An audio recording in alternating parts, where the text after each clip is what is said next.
بسم الله الرحمن الرحيم ياسين والقرآن الحكيم إنك لمن المرسلين على صراط مستقيم تنزيل العزيز الرحيم لتنذر قوما ما أنذر آباؤهم فهم غافلون لقد حق القول على أكثرهم فهم لا يؤمنون إنا جعلنا في أعناقهم أغلالا فهي إلى الأذقان فهم مقمحون وجعلنا من بين أيديهم سدا ومن خلفهم سدا فأغشيناهم فهم لا يبصرون وسواء عليهم أنذرتهم أم لم تنذرهم لا يؤمنون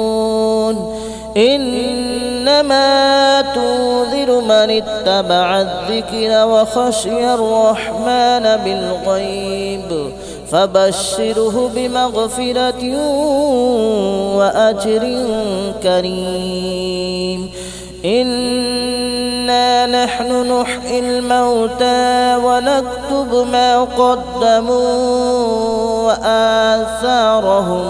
وكل شيء أحصيناه في إمام مبين واضرب لهم مثلا أصحاب القرية إذ جاءها المرسلون إذ أرسلنا إليهم اثنين فكذبوهما فعززنا بثالث فقالوا إنا إليكم مرسلون قالوا ما أنتم إلا بشر مثلنا وما أنزل الرحمن من شيء إن أنتم إلا تكذبون قالوا ربنا يعلم إنا إليكم لمرسلون وما علينا إلا البلاغ المبين قالوا إنا تطيرنا بكم لئن لم تنتهوا لنرجمنكم وليمسنكم منا عذاب أليم قالوا طائركم معكم أئن ذكرتم بل أنتم قوم مسرفون وجاء من أقصى المدينة رجل يسعى قال يا قوم اتبعوا المرسلين اتبعوا من لا يسألكم أجرا وهم مهتدون وما لي لا أعبد الذي فطرني وإليه ترجعون أأتخذ من دونه آلهة إن يردني الرحمن بضر لا تغن عني شفاءتهم شيئا ولا ينقذون إني إذا لفي ضلال مبين آمنت بربكم فاسمعون قيل ادخل الجنة قال يا ليت قومي يعلمون بما غفر لي ربي وجعلني من المكرمين وما أنزلنا على قومه من بعده من جود من السماء وما كنا منزلين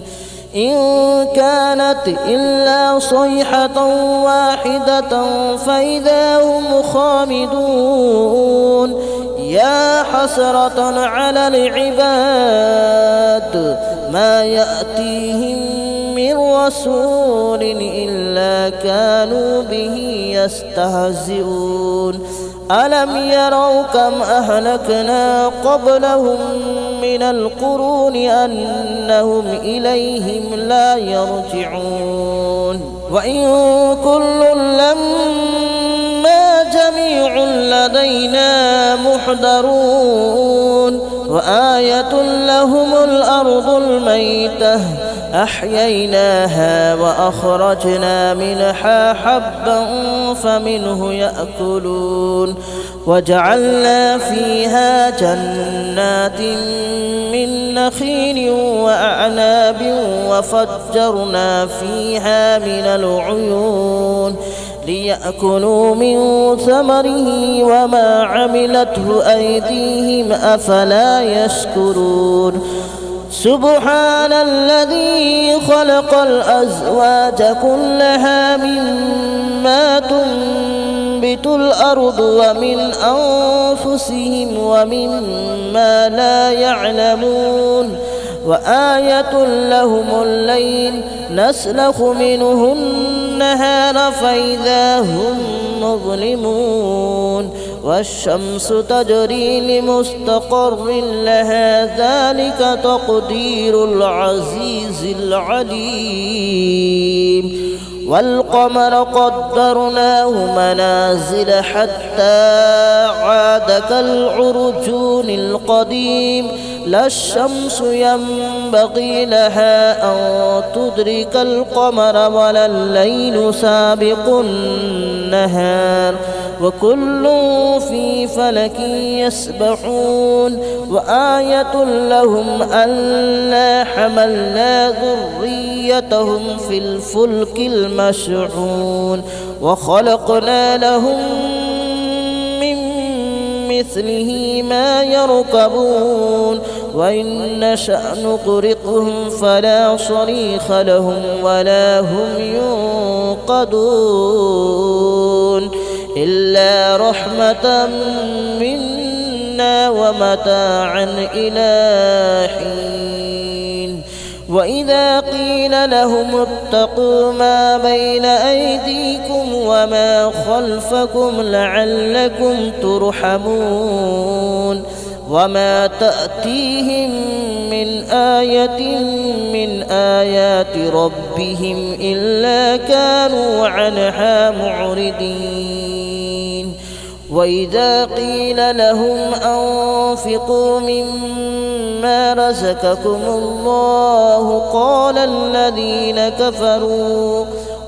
الذين كفروا للذين آمنوا أنطعم من لو يشاء الله أطعمه إن أنتم إلا في ضلال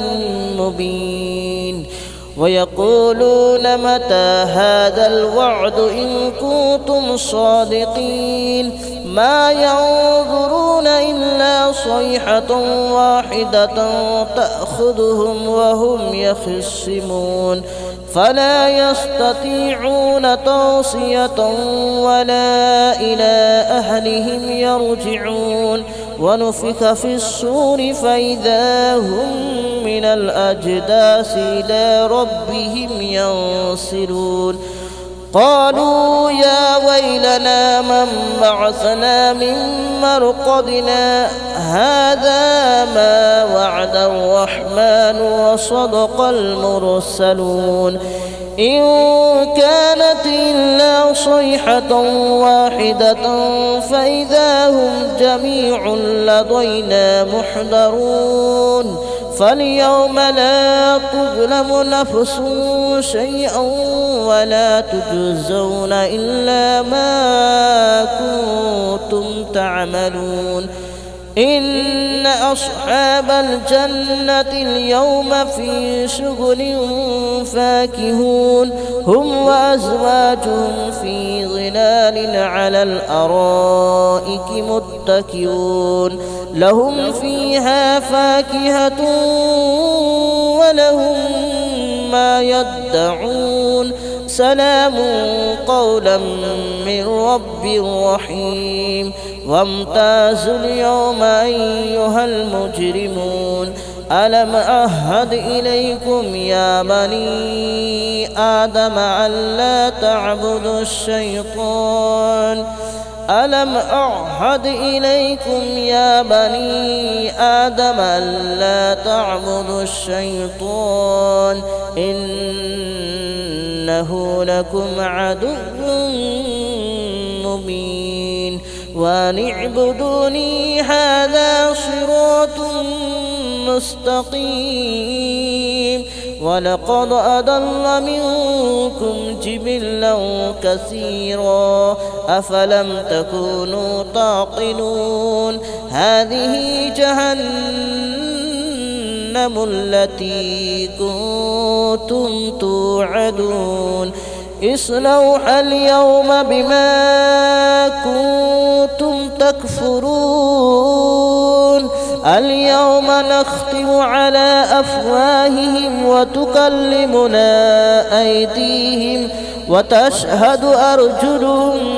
بما كانوا يكسبون ولو نشاء لطمسنا على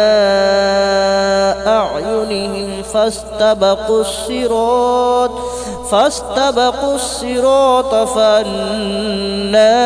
يبصرون ولو نشاء لمسخناهم على مكانتهم فما استطاعوا مضيا ولا يرجعون ومن نعمره ننكسه في الخلق أفلا يعقلون وما علمناه الشعر وما ينبغي له إن هو إلا ذكر وقرآن مبين لينذر من كان حيا ويحق القول على الكافرين أولم يروا أنا خلقنا لهم مما عملت أيدينا أنعاما فهم لها مالكون وذللناها لهم فمنها ركوبهم ومنها يأكلون ولهم فيها منافع ومشارب أفلا يشكرون واتخذوا من دون الله آلهة لعلهم ينصرون لا يستطيعون نصرهم وهم لهم جند محضرون فلا يحزنك قولهم إنا نعلم ما يسرون وما يعلنون أولم يرى الإنسان أنا خلقناه من نطفة فإذا هو خصيم مبين وضرب لنا مثلا ونسي خلقه قال من يحيي العظام وهي رميم قل يحييها الذي أنشأها أول مرة وهو بكل خلق عليم الذي جعل لكم من الشجر الأخضر نارا فإذا أنتم منه توقدون أوليس الذي خلق السماوات والأرض بقادر على أن يخلق مثلهم بلى وهو الخلاق العليم إنما أمره إذا أراد شيئا أن يقول له كن فيكون فسبحان الذي بيده ملكوت كل شيء وإليه ترجعون. بسم الله الرحمن الرحيم. الرحمن علم القرآن خلق الإنسان علمه البيان. الشمس والقمر بحسبان والنجم والشجر يسجدان. والسماء رفعها ووضع الميزان ألا تطغوا في الميزان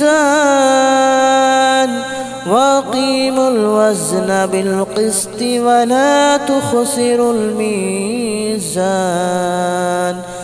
والأرض وضعها للأنام فيها فاكهة والنخل ذات الأكمام والحب ذو العصف والريحان. فبأي آلاء ربكما تكذبان. خلق الإنسان من صلصال كالفخار وخلق الجان من مارج من نار. فبأي آلاء ربكما تكذبان. رب المشرقين ورب المغربين. فبأي آلاء ربكما تكذبان. مرج البحرين يلتقيان بينهما برزخ لا يبغيان. فبأي آلاء ربكما تكذبان. يخرج منهما اللؤلؤ والمرجان. فبأي آلاء ربكما تكذبان. وله الجوار المنشآت في البحر كالأعلام. فبأي آلاء ربكما تكذبان. كل من عليها فان ويبقى وجه ربك ذو الجلال والإكرام. فبأي آلاء ربكما تكذبان. يسأله من في السماوات والأرض كل يوم هو في شأن. فبأي آلاء ربكما تكذبان. سنفرغ لكم أيها الثقلان. فبأي آلاء ربكما تكذبان. يا معشر الجن والإنس إن استطعتم أن تنفذوا من أقطار السماوات والأرض فانفذوا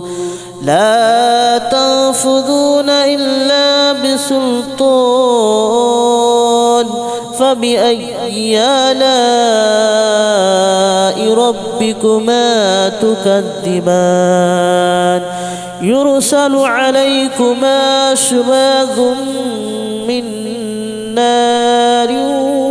ونحاس فلا تنتصران. فبأي آلاء ربكما تكذبان. فإذا انشقت السماء فكانت وردة كالدهان فبأي آلاء ربكما تكذبان فيومئذ لا يسأل عن ذنبه إنس ولا جان فبأي آلاء ربكما تكذبان يعرف المجرمون بسيماهم فيؤخذ بالنواصي والأقدام فبأي آلاء ربكما تكذبان هذه جهنم التي يكذب بها المجرمون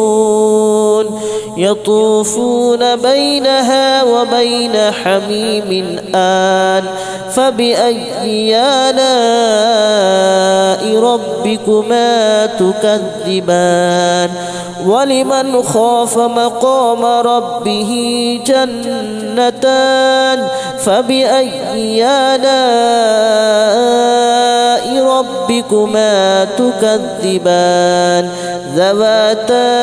أفنان فبأي آلاء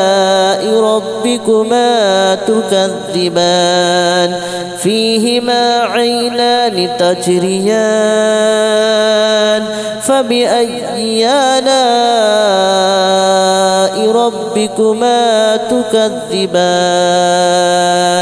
فيهما من كل فاكهة زوجان فبأي آلاء ربكما تكذبان متكئين على فرش مطائنها من استبرق وجنى الجنتين دان فبأي آلاء ربكما تكذبان فيهن قاصرات الطرف لم يطمثهن إنس قبلهم ولا جان فبأي آلاء ربكما تكذبان كأنهن الياقوت والمرجان فبأي آلاء ربكما تكذبان هل جزاء الإحسان إلا الإحسان فبأي آلاء ربكما تكذبان ومن دونهما جنتان فبأي آلاء ربكما تكذبان مدهامتان فبأي آلاء ربكما تكذبان فيهما عينان نضاختان فبأي آلاء ربكما تكذبان فيهما فاكهة ونخل ورمان فبأي آلاء ربكما تكذبان فيهن خيرات حسان فبأي آلاء ربكما تكذبان حور مقصورات في الخيام فبأي آلاء ربكما تكذبان لم يطمثهن إنس قبلهم ولا جان فبأي آلاء ربكما تكذبان متكئين على رفرف خضر وأبقري حسان فبأي آلاء ربكما تكذبان تبارك اسم ربك ذي الجلال والإكرام بسم الله الرحمن الرحيم إذا وقعت الواقعة ليس لوقعتها كاذبة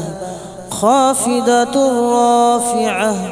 إذا رجت الأرض رجا وبست الجبال بسا فكانت هباء منبثا وكنتم أزواجا ثلاثة فأصحاب الميمنة ما أصحاب الميمنة وأصحاب المشأمة ما أصحاب المشأمة والسابقون السابقون أولئك المقربون في جنات النعيم ثلة من الأولين وقليل من الآخرين على سرر موضونة متكئين عليها متقابلين يطوف عليهم ولدان مخلدون بأكواب وأباريق وكأس من معين لا يصدعون عنها ولا ينزفون وفاكهة مما يتخيرون ولحم طير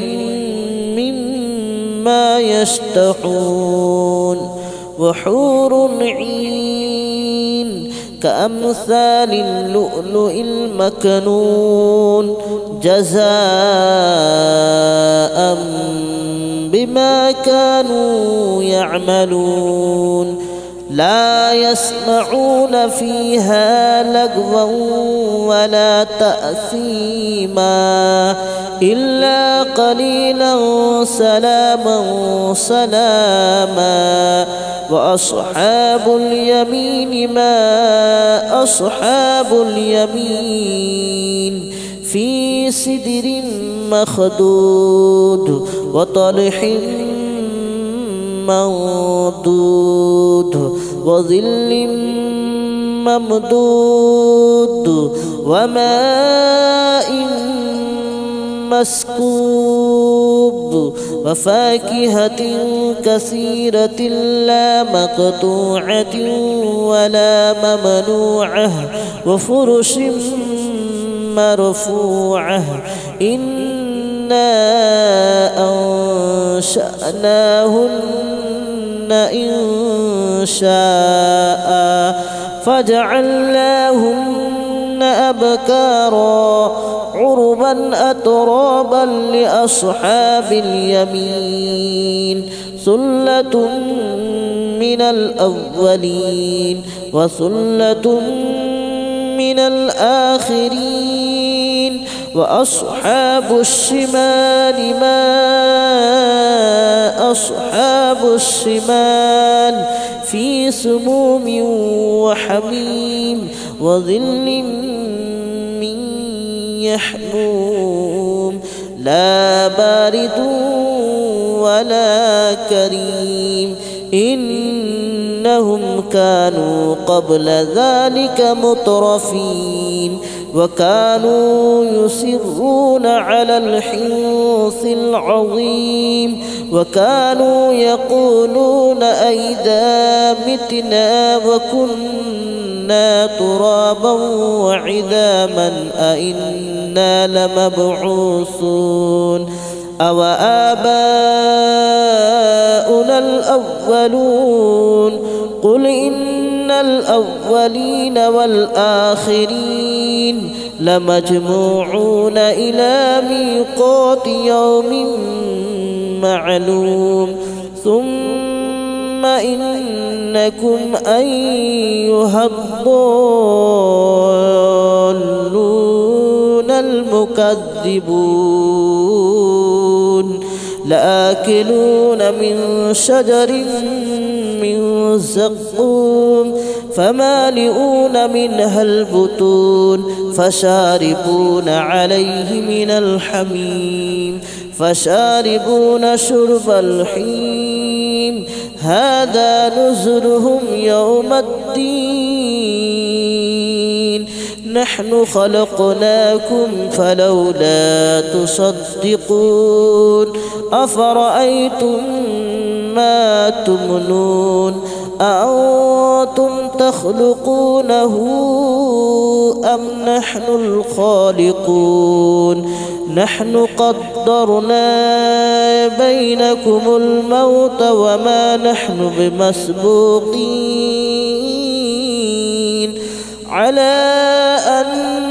نبدل أمثالكم وننشئكم فيما لا تعلمون ولقد علمتم النشأة الأولى فلولا تذكرون أفرأيتم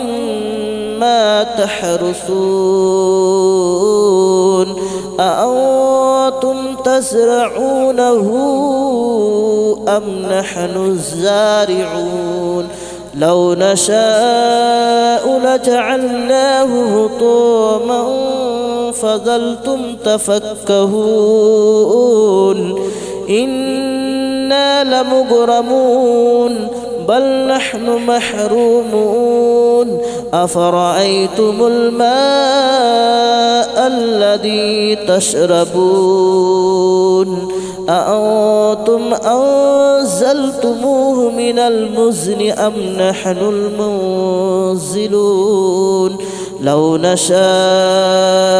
جعلناه أجاجا فلولا تشكرون أفرأيتم النار التي تورون أأنتم أنشأتم شجرتها أم نحن المنشئون نحن جعلناها تذكرة ومتاعا للمتقين نحن جعلناها تذكرة ومتاعا للمقوين فسبح باسم ربك العظيم فلا أقسم بمواقع النجوم وإنه لقسم لو تعلمون عظيم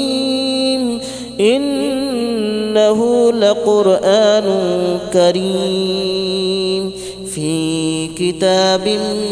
مكنون لا يمسه إلا المطهرون تنزيل من رب العالمين أفبهذا الحديث أنتم مدهنون وتجعلون رزقكم أنكم تكذبون فلولا إذا بلغت الحلقوم وأنتم حينئذ تنظرون ونحن أقرب إليه منكم ولكن لا تبصرون فلولا إن كنتم غير مدينين ترجعونها إن كنتم صادقين فأما إن كان من المقربين فروح وريحان وجنة نعيم. وأما إن كان من أصحاب اليمين فسلام لك من أصحاب اليمين. وأما إن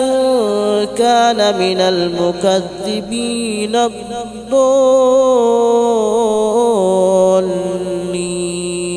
فنزل من حميم وتصلية جحيم. إن هذا لهو حق اليقين. فسبح باسم ربك العظيم. بسم الله الرحمن الرحيم. تبارك الذي بيده الملك وهو على كل شيء قدير. الذي خلق الموت والحياة ليبلوكم أيكم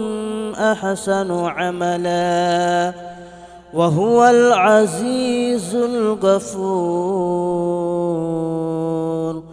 الذي خلق 7 سماوات طباقا ما ترى في خلق الرحمن من تفاؤت فارجع البصر هل ترى من فطور ثم ارجع البصر كرتين ينقلب إليك البصر خاسئا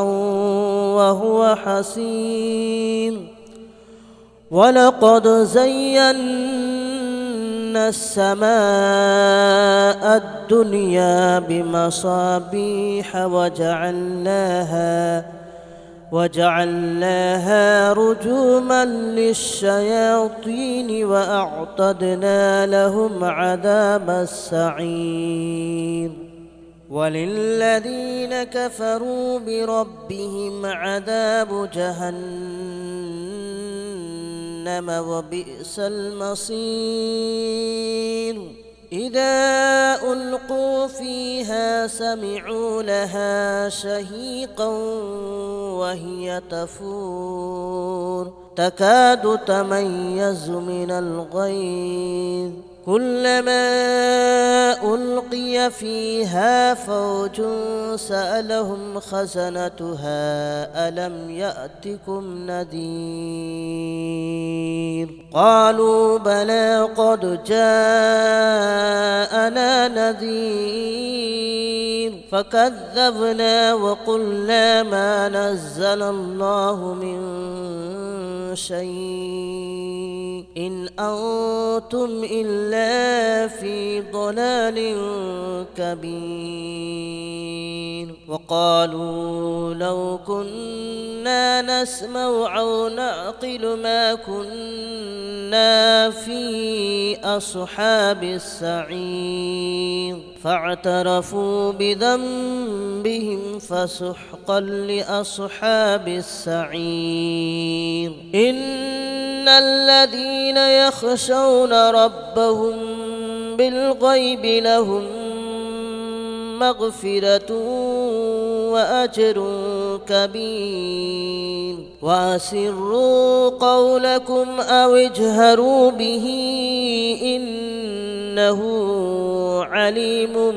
بذات الصدور. ألا يعلم من خلق وهو اللطيف الخبير. هو الذي جعل لكم الأرض ذلولا فامشوا في مناكبها وكلوا من رزقه وإليه النشور. أأمنتم من في السماء أن يخسف بكم الأرض فإذا هي تمور أم أمنتم من في السماء أن يرسل عليكم حاسبا فستعلمون كيف نذير ولقد كذب الذين من قبلهم فكيف كان نكير أولم يروا إلى الطير فوقهم صافات ويقبضن ما يمسكهن إلا الرحمن إنه بكل شيء بصير أمن هذا الذي هو جند لكم ينصركم من دون الرحمن إن الكافرون إلا في غرور أمن هذا الذي يرزقكم إن أمسك رزقه بل لجوا في عتو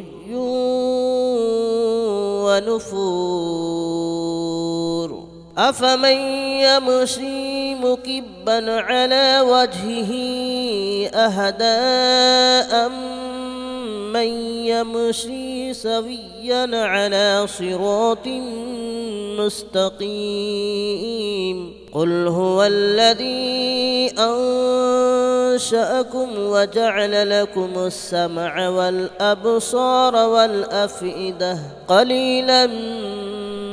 ما تشكرون قل هو الذي ذرأكم في الأرض وإليه تحشرون ويقولون متى هذا الوعد إن كنتم صادقين قل إنما العلم عند الله وإنما أنا نذير مبين فلما رأوه زلفة سيئت وجوه الذين كفروا وقيل هذا الذي كنتم به تدعون قل أرأيتم إن أهلكني الله ومن معي أو رحمنا فمن يجير الكافرين من عذاب أليم قل هو الرحمن آمنا به وعليه توكلنا فستعلمون من هو في ضلال مبين قل أرأيتم إن أصبح ماؤكم غورا فمن يأتيكم بماء